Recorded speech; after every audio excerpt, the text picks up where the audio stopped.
Hi, I'm Captain Steve Chanonas with National Bass Guide Service. When I'm teaching people how to fish, I talk about my fishing triangle. The base of the triangle is casting, not only for distance, but for accuracy, left-handed, right-handed, and lots of different casts. Next level up is bait presentation. Because fishing lures don't catch fish, fishermen catch fish. Fishing lures just catch fishermen. You have to know how to use the lures in a variety of situations to make the fish bite.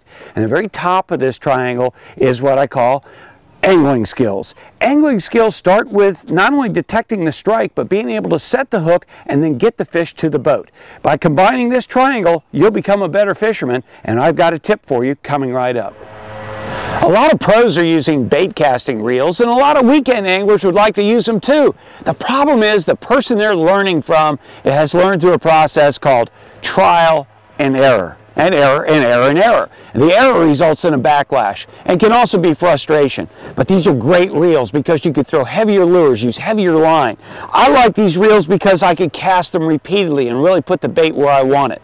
You need to understand a couple of the mechanics of the reel. The first thing is the spool tension adjustment cap right here.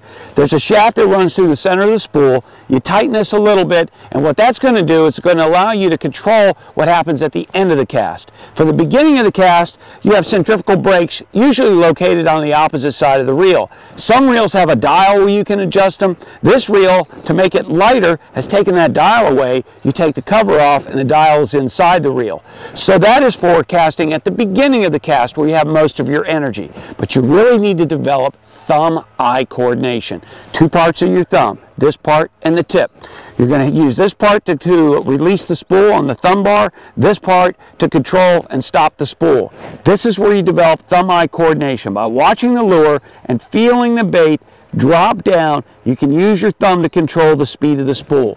Do that over and over and over again until you get comfortable with it. Step 2, once you've done that, I want you to bring the rod back, look at the bait, and bring the rod forward and just barely let the line come off the spool. By barely letting the line come off the spool, you develop confidence in what your thumb is doing.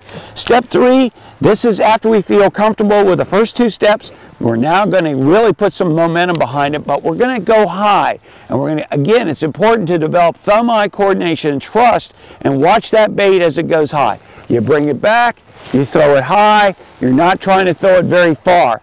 Each time that you do that, you can increase the distance that you're throwing it and start to work on accuracy. Start to look for places in the water that you want to hit. Okay? Practice, practice, practice. These are great reels to use. Take a buddy fishing, wear a PFD, and we'll see you next time.